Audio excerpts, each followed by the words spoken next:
was a night like any other night. I poured myself a glass of wine as jazz music rang through my apartment. I carefully carried it to the table along with the meal I had prepared for myself. I sat down to enjoy the steaming bowl of lemon risotto I had mindlessly cooked as I always did. But something felt different. This time, the empty chair across the table from me began to mock me. Meals are meant to be shared with someone, I thought. The pit of my stomach suddenly felt empty despite the food I was filling it with. And in this moment, I was finally feeling the repercussions of meals night after night, alone.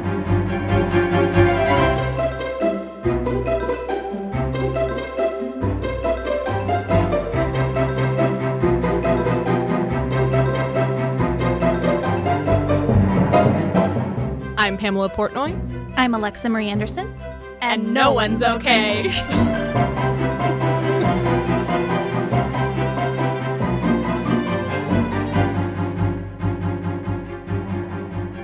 Loneliness. Tears.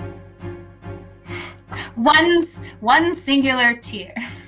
Today we are tackling loneliness because we feel like it is apropos to the current predicament that everyone is in. Everyone's feeling that right now, I think. P.S. Your lemon risotto is amazing. Thank you very much. If the lemon risotto couldn't help, that's when you know. That's when you know you're really lonely, when lemon risotto isn't making you feel better. So, I like you. Your story. It's literally a snippet out of my life.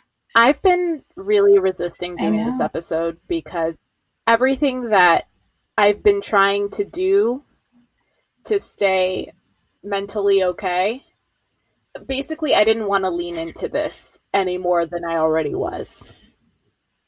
But it was really interesting to kind of sit and meditate on the topic. And I was trying to think of how loneliness feels inside my body when I'm experiencing it. And, full disclosure, like I have anxiety, I have depression. Everyone struggles with their own sort of mental health quandary issue. Quandary is not even the right word. Issue. I just got super awkward. It's all good. You got this. I think I'm going to struggle through this entire episode, basically, is what I'm going to say. Like, I don't know. I always say, like, I feel things in my chest, but, like, it's a literal pit, I think, when I'm feeling lonely. It's a pit in my stomach. And you could almost say, like, that's the part of you that you're trying to fill. Yeah, it's definitely a pit in your stomach. I often feel very restless when I'm lonely. Mm-hmm. Yeah, I don't know. It's also come in waves for me where like sometimes I'm completely fine being alone and I'm happy as a clam. And then there are times where like I remember there was one time where I was lying on my couch watching a movie. I can't even tell you. I don't remember what I was watching, but it was one of the nights was recent to when I had just started living alone, and I just started sobbing for, at the time, like no reason. I was thinking in my head, and then all of a sudden I saw my phone light up. And it was my friend Caitlin. And I literally answered the phone and I'm like, you saved my life. I was literally having a mental breakdown. But she totally gets it too, because she's very similar to me in that way. Like she'll text me and she'll be like, hey, I can't hang out with myself today. What are you doing? Like, I just need to be with someone. It's so, I think that's lovely. I've had that same experience with my friend Tiffany. It was like the other night I was sitting on my couch and it's one of those moments where I had the TV on, I had my computer, I had my phone, like a lunatic, like all the screens were on.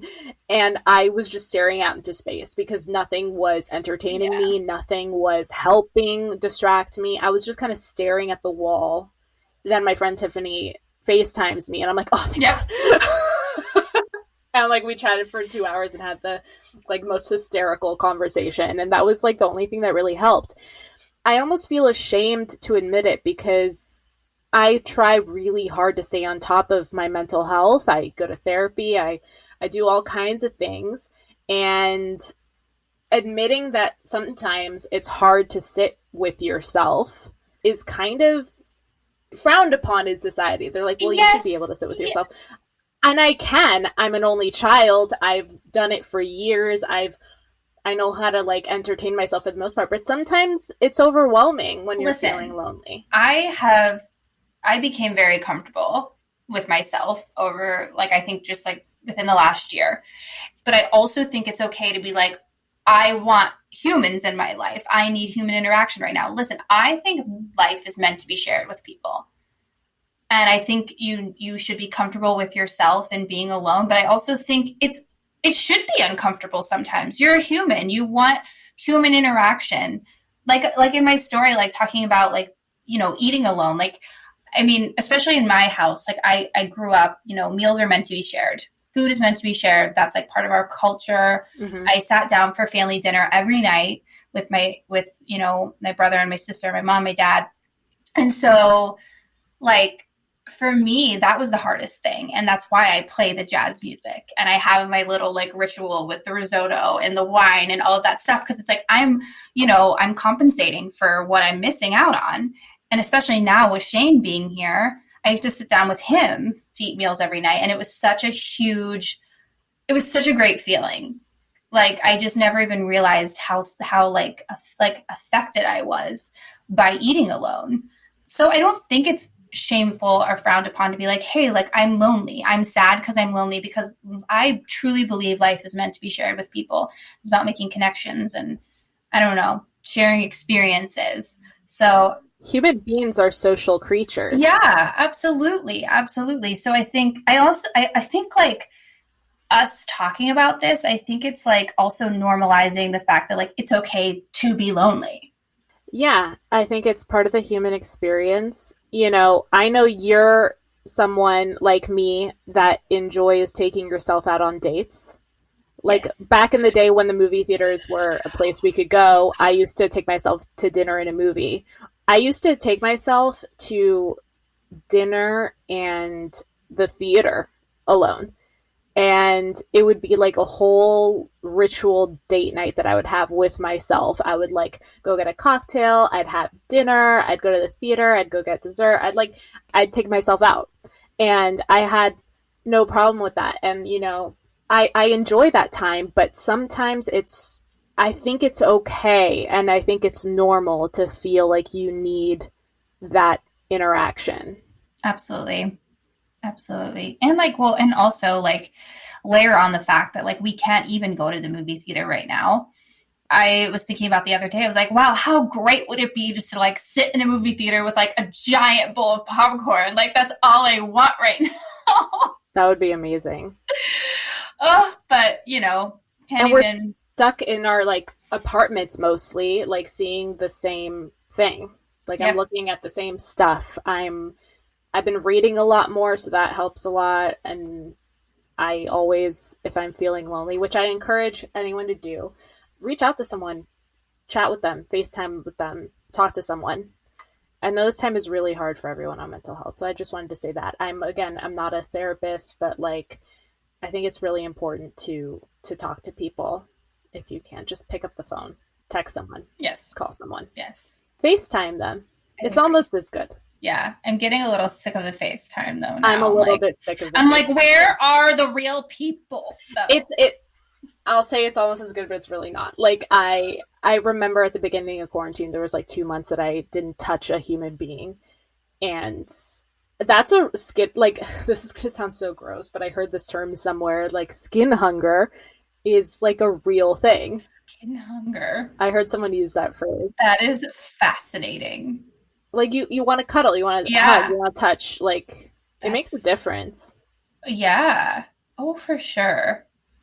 It like changes your whole mood. Yeah. What's the chemical, the hormone that's released when, is it oxytocin? I would not know. The feel good chemical hormone that I feel like I know what it's released. Like, I can think about what it sounds like, but I don't know what the word is, if that makes sense to you. Oh, Jason, what is it? Jason, what is it? No, it's funny that you bring that up, the skin hunger thing, because I remember like years ago, I was like with my old boss, the lovely, lovely redhead that we both enjoy. Mm-hmm. I was just like moody one day when I was at the shop, and she looks at me and she goes, "You need to be touched." I was like, I feel seen.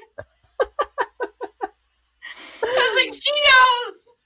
Yep. I was like so direct and to the point and accurate, and I was like, oh my God. You're right. You're right. No one's ever said that to me before. No, but it's true, and I felt that really deeply for a while. And then I found my my little pod that I hang out with very safely. Yeah. And so I do get hugs from those couple people, which is really nice. But yeah, it's a thing. Yeah, I noticed for myself, I think I don't crave hugs as much as I do conversations. And there's like, I don't know, I just love, and I know you can have conversations over the phone and I get it, but it's just not the same for me, like being in the room with someone and like feeling their energy. I just love having like, I don't know, I just miss in-person conversations. That sounds like kind of weird, but because most people do like crave, hugs and to be touched and all of that stuff. But I like hanging with people and chatting. Getting there, it's like an exchange of energy. Yeah, it's an exchange of energy for sure. I mean, like I love to talk so much, like Shane will tell you, and I'm super chatty in the morning for some reason. He's like trying to sleep. I'm like, let's have a full-blown conversation at 6 a.m. He's like, I'm tired. Yeah, don't talk to me before I've had my coffee. He's like, don't talk to me. Yeah, he's the same way. And I'm like trying to, I don't know what it is. I'm like chatty Cathy in the morning. It's weird. I don't know what my problem is. Well, you're more of a morning person. Yeah, I think that's it. Yeah. I mean, we're recording this at 1:40 p.m. and I'm still not entirely awake. Should we talk like how fucked up is my sleep schedule lately? You're fine. I couldn't fall asleep until like 4, and then I woke up at 8 for no reason. And oh no! Woke up at 11 for real. I was like, okay, I'm gonna get out of bed now. I'm like a baby. I'm up all night, sleeping in the morning. Yeah, I am not a night owl at all. And you know what's interesting? This has nothing to do with loneliness, but I was talking to someone about this the other day. Why is it that night owls have the bad rap for being lazy and like morning people have the rap for being more productive human beings? It's like a stigma against people that stay up late. I've never thought about it that way because I always think of night owls as people that are up late working on things. Right. And a lot of the time it is that way. Yeah. But there's this stigma for like people that stay up late. People that wake up at 5 a.m. to go like swim laps and then have breakfast and then go to work. Like you always hear about people like that and they're supposed to be super productive. Yeah. And so people that, wake up at 9:30, 10 o'clock, they're like, oh, they must be so lazy. What excuse do they have for sleeping in? No, it's because we can't fall asleep until like 3 a.m. Yeah. Yeah. Listen, it doesn't matter what time you're being productive. If you're being productive, you're being productive. Right.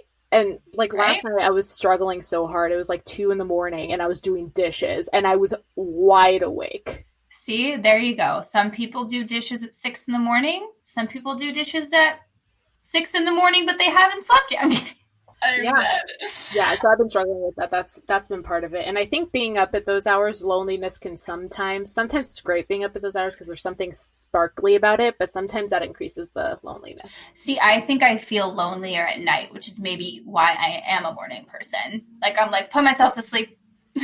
You're like, we're all waking up. Everyone's awake. Yeah, I'm like, everyone's up now. It's morning. I can feel people's energies. Yeah. Let's go. But like at nighttime is so lonely. It can be. Sometimes nighttime is magical. So this is an argument that I've never felt like magical at night. Unless I'm like out with you. I thrive in the nighttime. I don't thrive. I don't feel magical alone in my apartment at midnight. I don't feel magical. I definitely do. I still am like a firm believer of like when you're out socializing that late, like, it's different when I'm hanging out with you or hanging out with, like, some of my other friends that I know very well. But if you're, like, out with people that you don't know very well and it's that late, like, I'm of the full belief, like, nothing good happens after midnight. Um, She just had to preface this conversation with that. But in my apartment, when I'm, like, listening to music or a podcast and I'm getting things done, like, I have a new setup. I don't know if we can tell with the sound. We're troubleshooting the sound. But, like, I set this all up, like, last night at, like, 11:45 p.m. See, that's something I would do in the morning. Yeah, no. In the morning, I'm trying to get the stuff out of my eyes. My mornings are like my safe space. I feel like there's something about, like, waking up early and, like, taking your time to, like, do things. Like, I will play music in the morning. Like, I will light candles in the morning sometimes, or incense, eat my breakfast, like, maybe do a workout. Like, I think I feel sparkly in the morning. I wish I had that. No, see, don't say that. Normalize it. It's okay to feel sparkly at night. We're just two different people. Yeah, I think we need to get past the stigma that, like, night owls aren't productive and night owls are lazy. They're not. They're just doing they're just doing their work at different hours. Completely fine. Yeah, but ironically, my favorite time of day is actually dawn. You have a favorite time of day? I've never even thought about that. It's my favorite time of day. And it's not because the day is starting. It's just something about how the atmosphere looks and feels. Yeah. It's not like, I'm ready to start my day. No. I think some of my favorite, like, I'll get up early if I'm going to go to the airport to travel. Then I'm excited to get up. And that's my favorite time of day. Like, in my car at dawn, driving to the airport. That's, like, the best feeling. That's a whole mood. That is a mood. I feel like you just described a whole mood. Yeah. It's sort of related to loneliness. Yeah. We're relating it back. Yeah, well, no. And I feel like at nighttime I feel most lonely, I think. Yeah. There's also something to, like, spoiler, I have slept next to people before, and there is something, I remember a couple times I got super weird, maybe because I don't know, I had wine or something, and I got sentimental, and, like, I'd feel, like, bad falling asleep, because I'd feel like I'd be missing out on the human. Oh, that's so interesting. Oh, see, here's what I'm relating it to. You are not I think you've mentioned that you're not a cuddler as you fall asleep, like, you need your space. Yeah. I am a cuddler. Like, I could fall asleep, like, cuddling with someone. And a lot of people are like, no, I need my space. And I think that that's, like, kind of easing myself into the loneliness that is the sleep abyss. That sounds psychotic, but it's... We're exploring this, okay? Yes. Why do people like to cuddle before sleep? Is it that? Yeah, I also think, like, sleep is such a vulnerable place. Like, think about it. When you're sleeping, like, you're unconscious. You're unconscious. Like, you're literally hoping you wake up the next day, right? So, like, sleep is a scary, like, thing to even think about sometimes. You are plunging into the abyss. Legitimately. The darkness. Like, that's lonely in itself. Let's think about it. Maybe that's why people, like, have insomnia and things. Like, they're just, like, afraid to... Well, I'm not a doctor. I don't even know what is the chemical, whatever medical term for what happens there. But, like, I wonder if it has anything to do with, like, loneliness or feeling anxious about sleeping because you are unconscious. You know what I mean? I have insomnia a lot. I struggle with it. And I know it has a lot to do with anxiety. And most of the time I can pinpoint what it is in my head. But I never thought of it that way, of being anxious to sleep. Yeah, because, I mean, you think about, like, I try not to think about it, obviously, but, like, now that I'm thinking about it, I'm like, yeah, it's kind of scary. I think for me, it's, like, anxiety induced from the fact that, like, you have all these problems that you're trying to solve in your head, and then when you go to sleep, you have to let it go. And I think it's a hard time letting go of those things that you're thinking about. You have to surrender to relaxation and sleep. And my brain's probably like, no, I have to figure this problem out. Maybe that's why I'm so chatty in the morning, because I save it. I'm like, okay, I'll just save it for tomorrow morning. And then I wake up and I'm like, thoughts. So you're like the queen of like sleeping on it. Like when you have a problem, sometimes it just gets solved by like sleeping on it. Yeah, I guess I am. Yes, yes. I've never You're really like, thought about sure. it. Sure, we'll go with that. That sounds healthy. We'll go with it. I don't know. I sound productive. I sound great. I'm No. incorporating sleep into my problem solving. I nailed it. I don't think I am, guys. I don't know. Maybe I'm just a really good sleeper. That's nice. I'm jealous. But typically, like, if I'm having trouble sleeping, it will more or less, I'll wake up in the middle of the night. Like 2, 3 in the morning, I'll wake up and have thoughts. I don't know. I can't say that, like, here's the thing, though. There have been times in my life where I've had troubles falling asleep that, it's not like every night I, sleep like a baby. I've definitely had troubles falling asleep. It's just not consistent. I think everyone struggles with that sometimes, though. I think a lot of people are struggling with it right now because I don't want to say everyone, but like most people, I could almost say everyone is probably struggling with some form of anxiety right now. And absolutely, I've been seeing so many people post like, is everyone having as much trouble sleeping? Has everyone's sleep schedule shifted? It's interesting. It's really interesting. Yeah, I don't know how I'm going to adapt if and when things go back to some semblance of normalcy. It's interesting. I feel like the way you sleep at night also says a lot about like the day you've had or the day like you're going to have the next day. It's very important. Sleep is so, so important for your mood. Yeah. Loneliness is a really kind of tough topic to unpack. It is. I think we put our best foot forward. Yeah. Oh, certain films. One that I immediately thought of, and actually the only one that I thought of, or that I am thinking of now. Have you seen, I'm sure you've seen this, Under the Tuscan Sun? I have. I don't know why when we said we were going to do this episode, I immediately thought of that movie. And in fact, recently watched it during quarantine when I was here alone. And that to me is like a true story of like loneliness and also like overcoming loneliness. Yeah. I don't know. Like her husband leaves her and she moves to a new place and she starts a new life. And she also does it all by, she does everything herself, but she like, gets friends along the way. I don't know. I don't know why I immediately thought of that. I don't know if it's because I watched that movie when I'm lonely as well. That's a good watch. But like, I think just like, and also like, I think it makes it loneliness, it like shows loneliness in a positive light too. Cause she's, it's also like a story of like independence and finding her own way. And like, I don't know. I just really, I don't know. It's the first movie I thought of.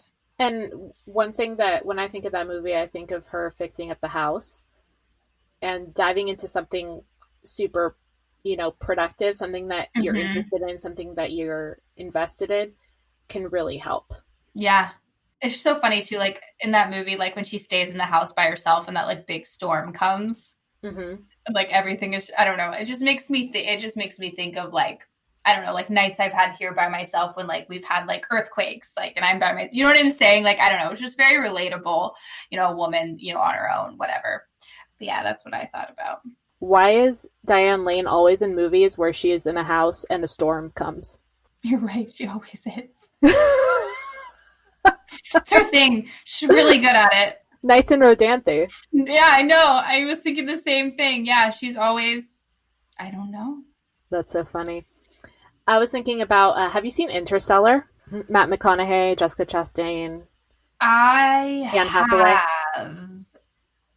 Oh my gosh, why do I want to say yes, but I can't remember it? Like it's one of those movies that maybe I watched and fell asleep. What? It might have. Okay, I get really tired, Pam. You know this. I saw it in the theater with some friends back in the day when it was, in theaters. And yeah, we were all sobbing. Interstellar. I definitely saw it. Sorry. I needed to get that into my brain. Go ahead. Sorry. So there's a scene where Matthew McConaughey is playing messages from home, from Earth, over the span of 23 years. So he sees his son grow up, he sees his daughter, and he's just, the camera's on Matthew McConaughey, and he's just crying because in like the span of like 5 minutes, he sees his kids grow up and he gets news that his dad dies. And it's the most beautiful acting, but it made me think that loneliness has a lot to do with a fear of missing out as well. Absolutely. And you're watching his character just miss his family's life. Mm-hmm.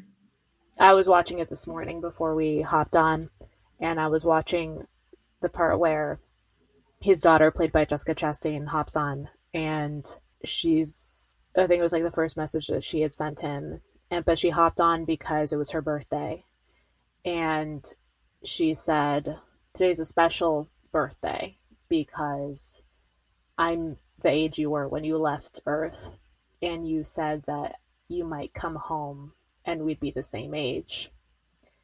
Oh my god, I just teared up thinking about it. It's so sad. Definitely part of loneliness is like a fear that you're missing out on life, on something, on some quality time with someone. That is a great movie. I definitely did see it. It's an incredible film. I might rewatch it tonight I because I'm like want totally in the mood now. to. No, I want to rewatch it, and like you describing that scene, that's when I like it clicked for me. I was like, oh yeah, I definitely saw it. Just was. When did that come out? I want to say maybe 3 or 4 years ago. Yeah, Maybe I was we like, should it's do been a that for a minute. movie night. We should do it. I do love space movies. Yeah. Ad Astra Have you was seen great too. Gravity? Gravity is incredible. Love Gravity. Yeah. I haven't seen The Martian yet. I have not either. Maybe that would be a That good could be one. a good watch as well. I also feel like that does, like, all those space movies definitely relate to loneliness. Oh yeah, because they are literally in a vacuum. Yeah. They're I don't think I could do that. so disconnected from life on Earth. I give them so much credit. No way. Although when the astronauts that just left Earth, and they just came back actually with SpaceX, Doug and Bob, I think their names are, the astronauts. I love that And you know that. well, I was watching it and I was cheering. I love And that. yeah, like I imagine being up there can be lonely and wild, and I can't imagine what it would be like to be in space. But honestly, like with everything that's going on, like one of my favorite memes that surfaced was congratulations to the astronauts that left Earth. Oh yeah. Oh my gosh. You did the right thing. You did the right You thing. had the right idea. Yeah. That was smart. Smart move. Good job. But they're back now. Yeah. That's awesome. That's so cool. And it's Yeah. also interesting, like, if you were in a film like that, like Interstellar or Gravity, like I don't know if I would necessarily think about the loneliness aspect of it as an actor, but like now after doing this episode, like I definitely would. Yeah. Intriguing. I was watching a little video that, I don't know if it was Marie Claire, one of the magazines put out. They were doing a piece on the female astronauts. I think they're at ISS. I think they're at the International Space Station. And they were just doing a day in the life of the astronauts there.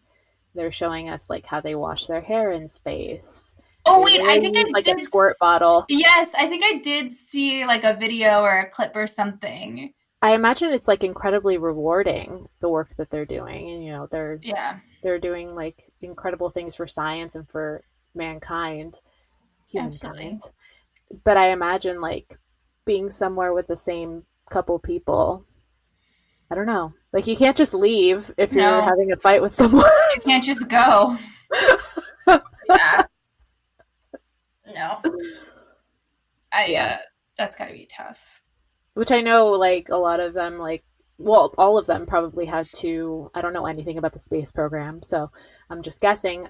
I know that they have to go through, like, a bunch of physical tests, and I'm sure they go through, like, mental tests as well, but, they are human, so I can only imagine. Wow. I didn't think we'd get onto space talk, really. Yeah. Well, I talked about Interstellar, but Loneliness. Alexa, Yeah. are you okay? I am peachy. Oh, I like that answer. I'm just peachy. You look peachy. Thanks. Your hair looks all cute. Thanks. I know you guys all know Alexa's a redhead, but she's actually like her blonde is coming through. Yeah, it's a little bit light right now because, can't get to a salon. You look Actually, sun-kissed. I don't know if I want to share this with my listeners or not, but I guess I am. Our listeners, I should say. Duh.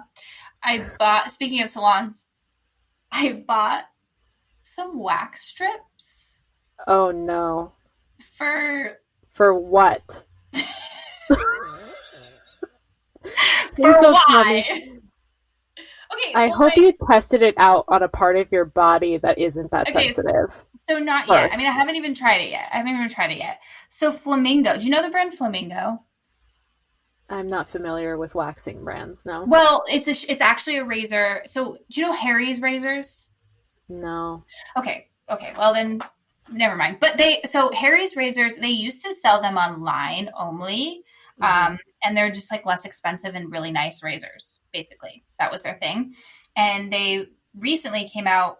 I don't know if recently. Actually, don't know when they came out. I just noticed them in Target with a girl version of these razors because they really were kind of like masculine looking. The Harry's ones, even though I actually still use them. So, but they're called Flamingo. I like men's razors. Yeah, they're usually nicer. But so they have, the woman's brand, which is Flamingo. And I was in Target today and Flamingo has these waxing kits. And they have like 3 different kinds. They have like face waxing, body waxing, and then like pubic hair waxing. And I'm scared for you. I'm scared for myself too. But here's the thing. I cannot anymore with the razor. It's summer. The bikini line, I cannot. Like, I know. My skin's going to fall off. So I read the reviews. They seemed really good. Pray for me. You're going to be in my thoughts, but I suggest that you try it on a part of your body that isn't that. First. You're right. I probably should. That's a good recommendation. One of the girls on the Morning Toast did an at-home waxing during quarantine, and it didn't go well. Oh, good. She said it was one of the worst things she's ever done in her life. So. Great. I'm feeling really confident about this then. But I know people that have been doing it since I also know people that have been doing it since they were in high school, and they don't go anywhere to get that done, and it works perfectly well for them. Okay. So Godspeed. We're gonna try it. Maybe it'll be your new favorite thing. Or maybe I'll get a hysterical phone call from you. It could go either way. I definitely am going to let you know, but I'm pretty excited to try it. Next time we record, you have to tell our listeners how it goes. Yes, I will. I'll give you the update. Keep you posted. Yeah. Good luck, ma'am. Thank you. Thank you very much. Pam? Yeah. Are you okay? I'm great.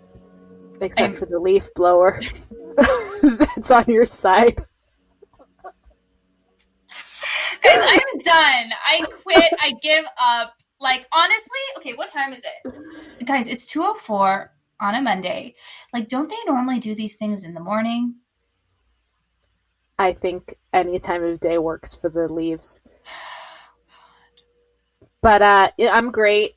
I have this new setup. I'm really hoping it's sounding a little better.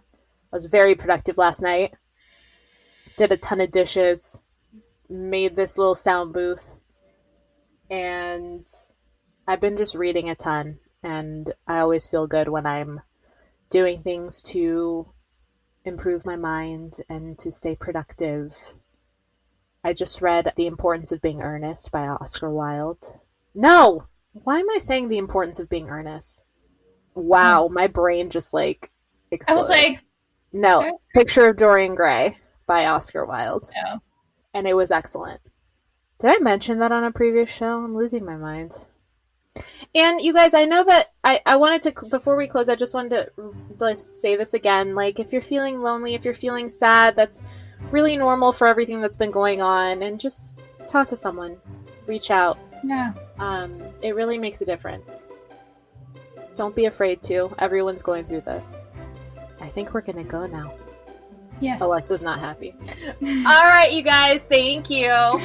Thank you for listening. Bye. See you soon. Bye. Thanks so much for listening. Please don't forget to like, share, subscribe, all the things. If for some reason you want to see more of us, you can follow us on Instagram at NoOne'sOkay.